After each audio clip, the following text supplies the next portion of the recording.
From sacred traditions hidden beneath the canopies of dense jungles to breathtaking customs that ignite the imagination and make the heart beat faster. Today on the TopFacts channel, we embark on a journey across the most dangerous tribes in the world. You will learn about mysterious rituals that can shock even seasoned explorers and encounter peoples you would be better off not meeting in real life. Stay with us until the very end. You are in for astonishing stories and unexpected discoveries.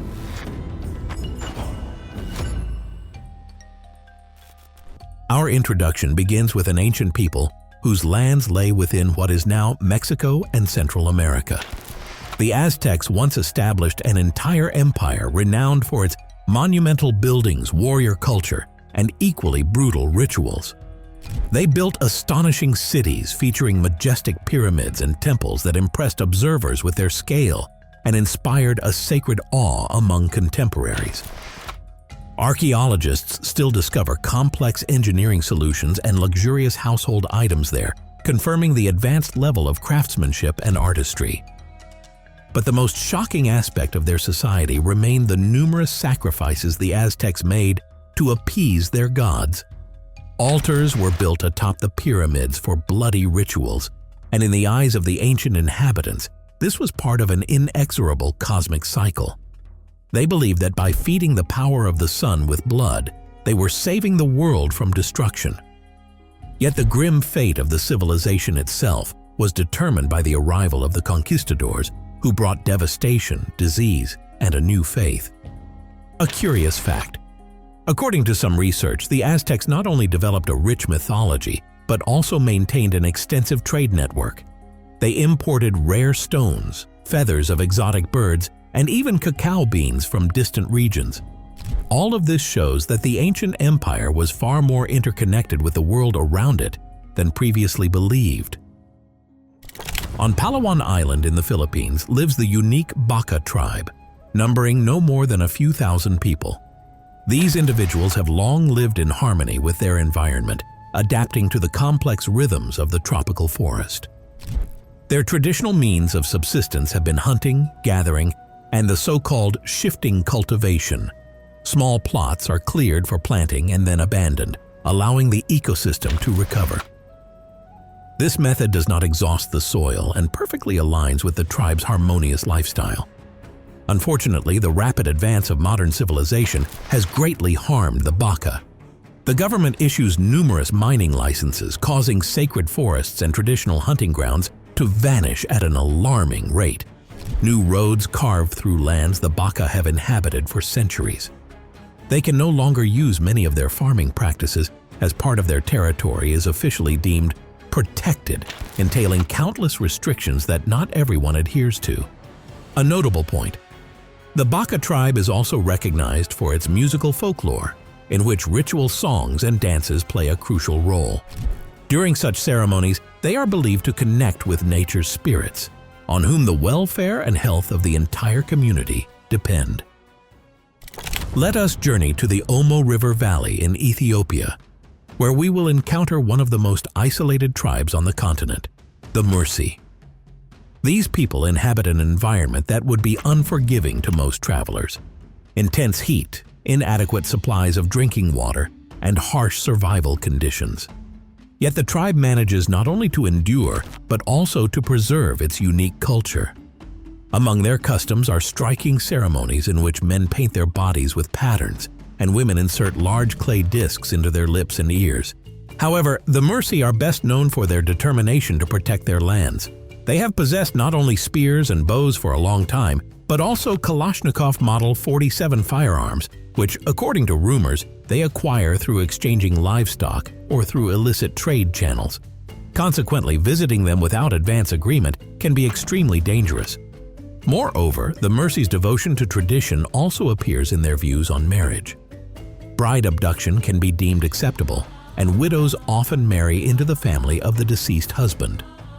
An interesting fact: besides the use of weaponry, the Mursi practice a special system of ritual contests in which men demonstrate bravery and strength.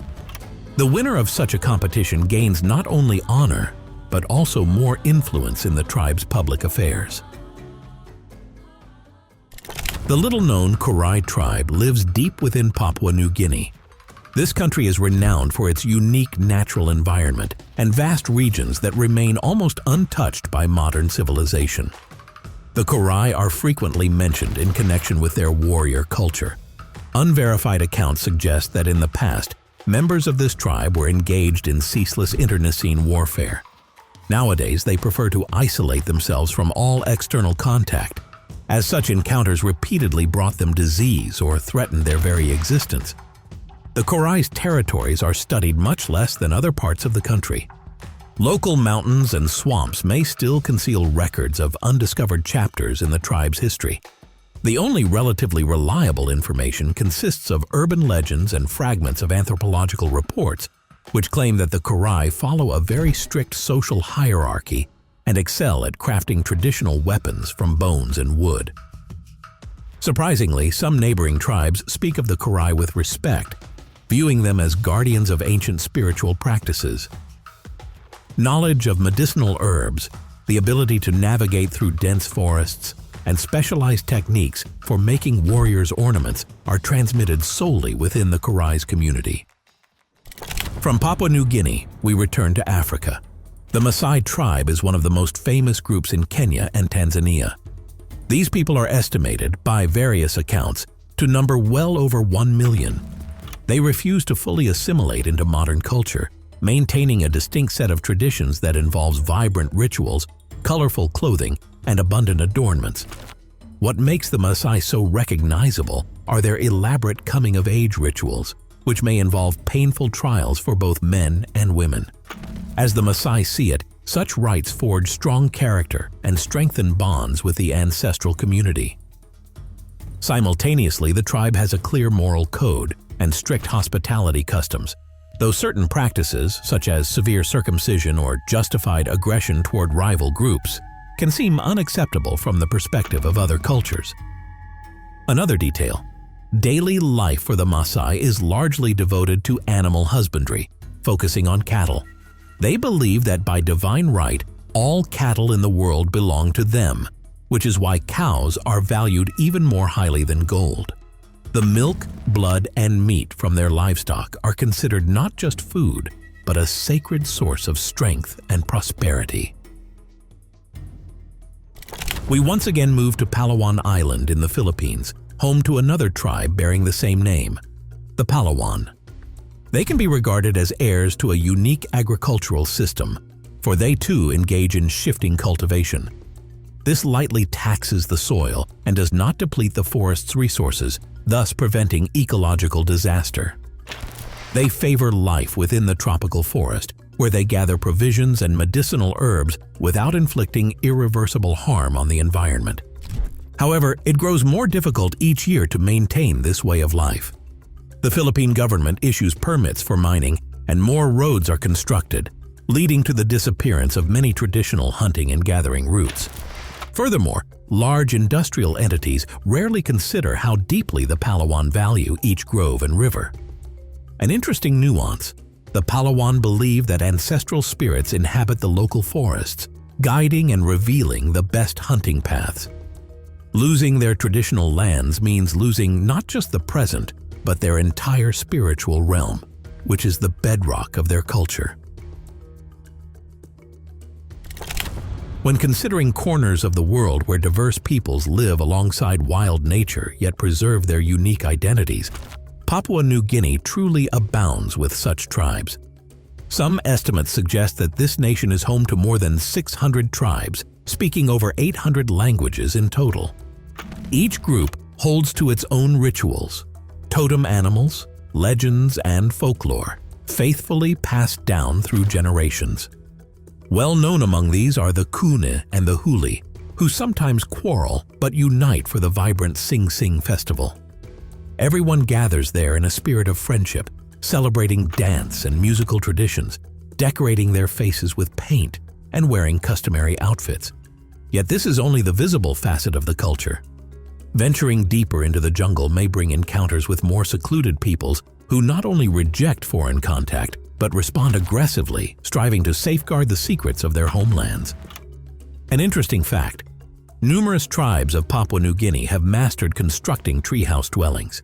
This practice is visually striking and also affords reliable protection from floods, wild animals, and sudden assaults by hostile groups. Now let us travel into the heart of the South American rainforests, on the border between Brazil and Venezuela. There reside the Yanomami, one of the largest isolated tribes in the Amazon. Their numbers, according to various sources, may run into many tens of thousands. They are divided among hundreds of villages, each functioning as a self-contained community with its own traditions, hunting methods, and gathering practices. Yet the Yanomami endure significant hardships. Their lands are constantly violated by gold miners and illegal loggers. Along with these outsiders come diseases to which the Yanomami possess no immunity, as well as forced extraction of their valuable resources. Some tribal members have shown curiosity about such guests, hoping for some form of mutually beneficial trade, but all too often these encounters escalate into violence. Interestingly, the Yanomami build large communal huts known as shabonos, circular or oval in design. Under a single roof, multiple families can live side by side, encouraging unity and shared labor.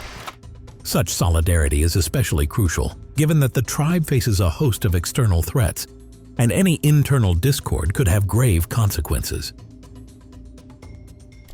Returning to the South American coast, let us examine the Carib people, also referred to as the Kina. They lived in regions spanning Venezuela, Guyana, Suriname, and Brazil, and may even have reached areas of what is now French Guiana. Their story is unique. They were among the first to meet Christopher Columbus, who mistakenly identified their territory as part of the Caribbean islands, giving rise to the shared name. The Caribs never had a written language and preserved their history through oral tradition, continually embellishing it with vivid narrative details. They built carved canoes, navigated complex coastal river systems, and formed alliances to repel foreign incursions. Even so, European diseases and enslavement took a severe toll on their population. Notably, some Caribs who survived colonization continue to maintain closed communities dedicated to reviving their native language and ancestral crafts. In recent years, certain initiatives have sought to support Carib culture, though it remains uncertain how effective these efforts will be in the long term. In the valleys of Papua New Guinea, near the Asaro River, dwells a tribe often known as the Mudmen. Legend holds that they once fled an attacking tribe by hiding in the river. Emerging covered in thick mud, they were mistaken by their enemies for supernatural beings, prompting the aggressors to flee. Realizing the potency of this psychological tactic, the Asaro people began to enhance their appearance further, donning frightening clay masks. Today, these masks, sometimes grotesque, sometimes haunting, are embellished with stones, feathers, and even animal tusks. Originally employed as protection during tribal conflicts, they have evolved into a tradition held in deep reverence by the Asaro. Additional detail: during festivals, one may see entire dance processions, with participants wearing masks and coating their bodies in mud, moving slowly in time with war drums. This spectacle leaves a lasting impact on tourists and on other tribes alike, who often gather to witness the performance. In Melanesia, which encompasses many islands in the southwestern Pacific Ocean, there is a phenomenon known as cargo cults. These sprang up during wars and colonial expeditions, when ships and airplanes filled with unfamiliar goods, clothing, food, and technology suddenly appeared on the islands.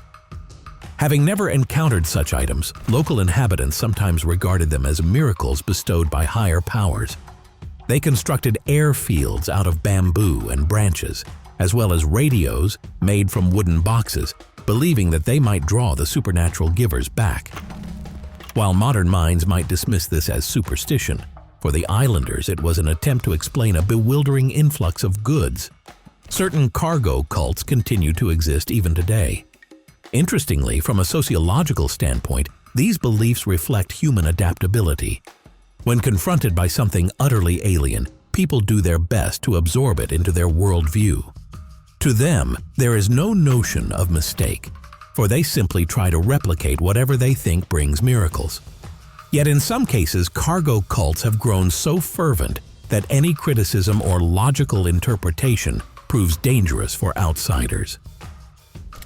Deep in the Amazon rainforest dwells the Awa tribe, whose population does not exceed a few hundred people. They have long relied on hunting, fishing, and gathering to provide for themselves, upholding traditions that evolved over centuries. However, they now face an extreme threat from large-scale deforestation and direct aggression, where corporate and governmental interests frequently eclipse humanitarian concerns. The Awa are renowned for their exceptional adaptability. Forced to pursue the retreating wilderness under the pressure of industrial expansion, they have moved ever deeper into the forest. They remain vigilant, often hiding at the first sound of outsiders. A noteworthy detail, members of the Awa tribe frequently form close bonds with various animals. Sometimes a tribe member will raise a baby monkey or other creature almost like one of their own children. This closeness strengthens the connection between humans and their natural surroundings. In remote parts of Papua New Guinea, another people, called the Yaifo, remain deeply averse to contact with outsiders, striving to remain entirely separate from modern civilization. Limited accounts indicate that whenever researchers attempt to engage them, the Yaifo respond with threatening displays of bows and arrows. This war dance is performed to intimidate intruders and declare that the Yaifo reject any foreign presence in their domain. As a result, information about them is extremely sparse. Researchers believe that their culture may share some characteristics with other tribes in the region, but every effort to learn more has ended with the investigators' forced retreat. An especially vivid aspect of Yaifo life emerges from the wealth of tropical forests and marshy lands they inhabit. They allegedly navigate by tracking bird calls and the behavior of insects, which can signal the proximity of water or edible plants. This intricate knowledge of the forest is both their key to survival and a precious cultural inheritance. Once more, we turn our sights to the Amazon rainforest, specifically its Peruvian sector, where the Mashco-Piro tribe resides. Their existence was shrouded in near myth for many years. Only a handful of accidental encounters with travelers or scientists were ever reported, and each contact posed lethal risks to both sides. The Mashco-Piro not only separate themselves from civilization, but vehemently oppose all external intrusion. On one occasion, a man who attempted to assist them by providing clothing and food was discovered dead under mysterious circumstances. Since then, the Mashco-Piro have become a topic of intense debate. Should anyone try to establish contact at all, or should the tribe be permitted to choose its own destiny? A curious detail. In anthropological circles, there are persistent rumors that the Mashco-Piro create amulets out of animal bones and feathers, believing these to ward off malevolent spirits. Because access to the tribe is highly restricted, it is hard to verify such accounts, but local legends do indeed emphasize the importance of talisman making for spiritual protection.